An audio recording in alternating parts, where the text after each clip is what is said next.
With the arrest of Nepali Congress influential leader and former Home Minister Balkrishna Khard, the fake Bhutanese refugee scam has generated significant interest at all quarters. The scam is now being looked upon from various perspectives, as experts maintain that the multi-billion rupee scam cannot just be investigated as a corruption case. Speculations have also escalated in terms of other high-profile political actors who were involved in the scandal. Good evening, I'm Sarah Chitrakar and these are the headlines of the hour. CPN-UML Central Committee meeting discusses the political report presented by Party Chair KP Sharma Oli. The office bearers meeting of Nepali Congress also continues. Political top brass intensify parleys as bigwigs start getting dragged into Bhutanese refugee scam. NC President Deuba and UML Deputy Chair Nimwang call on the Premier in separate meetings. The deadly outpouring of anger against the powerful Pakistan military continues as violence and protest enters the third day. And Europa League first leg semi-final slated for tonight. Roma take on Leverkusen while Sevilla pitted against Juventus. National politics has been rippled as police have been making high-profile arrests in the fake Bhutanese refugee scam. Leaders of Nepali Congress and CPN-UML have continued their discussions regarding the issue with the Prime Minister and CPN Maoist Centre Chairperson Pushpa Kamal Dahal today as well. Nepali Congress President Sher Bahadur Deuba has met with Prime Minister Pushpa Kamal Dahal this morning as well. Deuba seems concerned as an audio tape which includes alleged conversation regarding his spouse and Congress leader Arju Deuba's involvement in the fake Bhutanese refugee scam. Meanwhile, CPN-UML Deputy Chairperson Subhash Chandra Nimwang has also met Prime Minister Dahal at his official residence in Balwatar. Former Deputy Prime Minister and CPN-UML leader Top Bahadur Rai Majhi, who is alleged of involvement in the scam, is still at large. Nepali Congress has expedited discussions after its leader and former Minister for Home Affairs Balkrishna Khard was arrested for his alleged involvement in the fake Bhutanese refugee scam. Nepali Congress President Sher Bahadur Deuba had called the meeting of the party officials and former officials at his residence in Dhumbarai. Nepali Congress members have said that the meeting has delved into the involvement of the party members in the fake Bhutanese refugee scam. An emergency meeting of the party officials was also held yesterday at Deuba's residence. Internal pressure was mounting in Nepali Congress to suspend Khard following his arrest. The confidence of the largest party of the House of Representatives in Nepali Congress has been badly dented as Khard's spouse Manju and party president Deuba's spouse Arju have also been alleged of involvement in the scam. CPN-UML Chairperson KP Sharma Oli has presented the party's political report at the Central Committee meeting today. Chair Oli presented the political report at the Central Committee meeting that began today at the UML party office in Chasal, Lalitpur. The group discussions on the report has also been held. UML is holding its Central Committee meeting at a time when the influential leaders of major political parties have been alleged of involvement in the fake Bhutanese refugee scam. Prior to beginning of the meeting, Oli said that he was positive regarding the ongoing investigations into the Bhutanese refugee scam. He added that actions must be taken against the perpetrators, while conspiracy against those not involved must be prevented. According to UML leaders, the meeting will delve into topics including party member Top Bahadur Rai Majhi, who has been on the run following allegations of his involvement in the scam. A total of 10 agendas have been prepared for the 4th Central Committee meeting of CPN-UML. Mukesh Kastha, who had been injured during the second mass movement in the year 2006 and who subsequently named as a living martyr, has passed away. Kastha died last night while he was undergoing treatment. He had been undergoing treatment for a long time at Shkir Memorial Hospital in Bonipa. Mukesh, also known as the living martyr, passed away at the age of 32. Mukesh had sustained gunshot on his temple on 9th of April 2006 during the second mass movement. He was only 14 years old at that time. The government had been bearing his treatment expenses, providing 15,000 rupees monthly allowance and 6,200 rupees allowance for his caretaker as well as a nurse on a daily basis. Time now for our segment, Public Pulse, where you text us with your opinion. Public Pulse. Here's the question. What do you term the effort to apply pressure on the President for certification of the citizenship bill endorsed by the previous term of the House of Representatives? Your options are A. Move to serve interests, B. Ploy to dispute the bill, C. Normal procedure. Voting is on. Tap any WS, select your option A, B or C and send it to 34001 to share your opinion with us. Budget of the Ministry of Health and Population is to be reduced for the upcoming fiscal year. The National Planning Commission has reduced the ceiling for the budget of Health Ministry by 40%. The Ministry of Health and Population has allocated a budget of 69,380 million rupees in the ongoing fiscal year. However, ceiling of the budget of the ministry for the upcoming fiscal year has been set at 41,450 million rupees. According to the ministry, problems will surface in conducting other programs as subsidies provided for the treatment of cancer and dialysis could not be reduced. The ministry has also said that the reduction in budget will create challenges in completion of under construction health infrastructures. While the ministry is stating possible challenges with reduction in budget, it has only been able to spend 33% of the budget in the ongoing fiscal year. With only 2 months remaining for the conclusion of the fiscal year, the ministry may marginally increase its budget expenditure but is in no state to make the full use of the total budget. The ministry has been demanding 10% of the total budget for the improvement of the health sector of the country.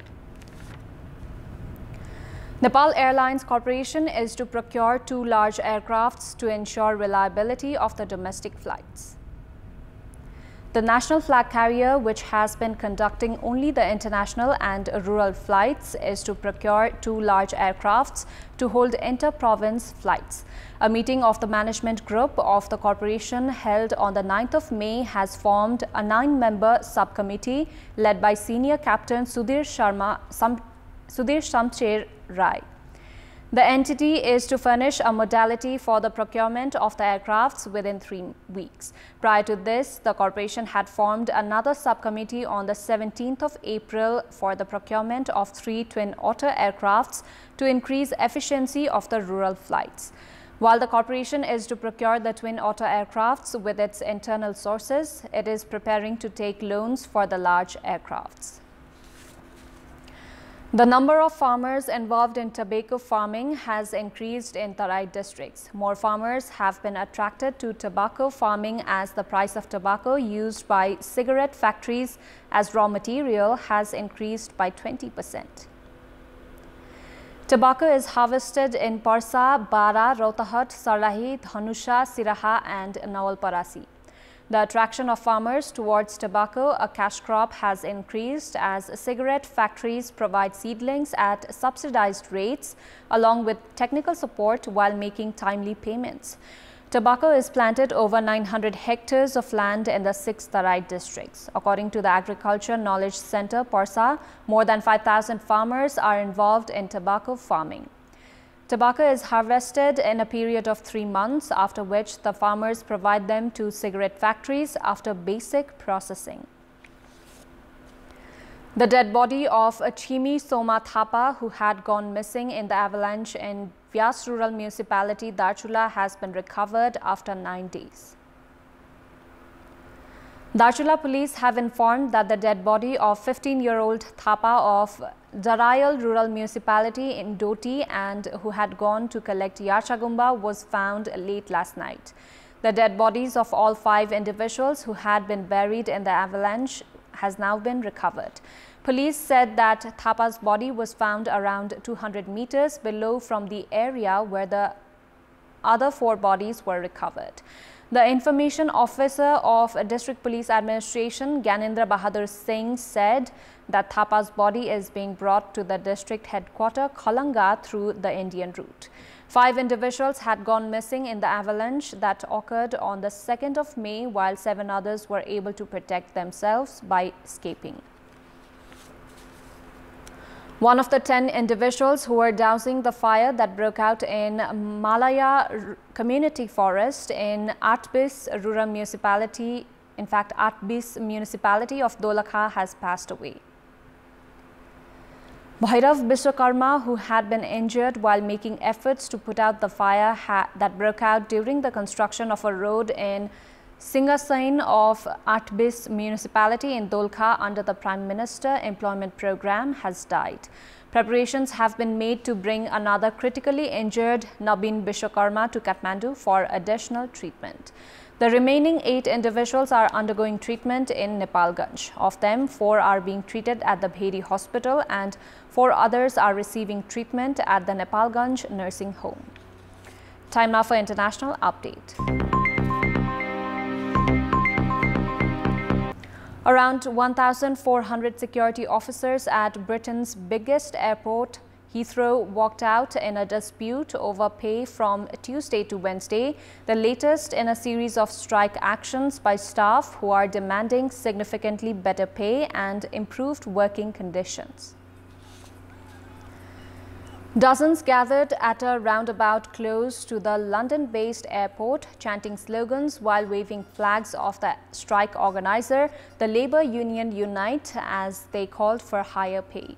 According to Unite, the average remuneration for Heathrow employees has fallen by 24% in real terms since 2017, while its security staff are being paid around £6,000 less per year than their peers at the other airports in the UK capital. The low pay of staff has worsened amid the cost of living crisis and soaring inflation, with many suffering to even travel to work, according to Unite. Wayne King, a regional officer for Unite, said that the situation is especially outrageous given that Heathrow is the country's largest airport and busiest travel hub. The walkout follows a 10-day strike during the Easter holiday period after last-minute talks over a pay rise failed. Security personnel at Heathrow Airport also plan to take further strike actions later this month between May 25 and 27. Humanitarian aid from King Salman Humanitarian and Relief Center arrived to Port Sudan in the early hours today to be distributed to those affected by the conflict in Sudan. Some Sudanese who were on a religious visit to Saudi Arabia also arrived to Port Sudan. Fighting in Sudan's capital escalated on Wednesday with fierce clashes and airstrikes, but rival military factions were reported to be close to a ceasefire agreement in talks in Saudi Arabia. The conflict between the army and the paramilitary Rapid Support Forces, or RSF, has created a humanitarian crisis in Africa's third-largest nation by area, displacing more than 700,000 people inside the country and prompting 150,000 to flee to neighboring states. It has also sparked unrest in Sudan's western Darfur region. Swiss authorities ordered the evacuation of a tiny mountain village in the eastern canton of Graubünden over fears that rock slides could damage homes and threaten the location population. Earlier today, a thick coat of fog covered the mountaintop overlooking Brienz as civil defense patrols drove around its nearly empty roads. The population of less than 100 people have been given until tomorrow evening to evacuate.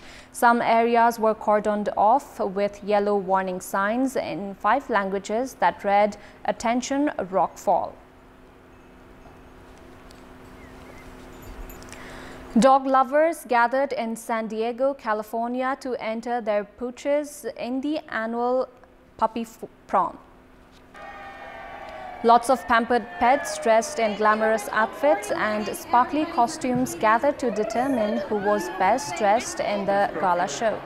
This year, Bear, the Yorkshire Terrier, dressed in a blue outfit with gold crown, was awarded Doggy King, while Bitsy, another Yorkshire Terrier who had her own tiny car, snapped up the coveted Doggy Queen title. Arranged by the Helen Woodward Animal Centre, the puppy.com raises money to help the centre look after rescued and abandoned dogs. The much-loved annual parade is in its 9th year.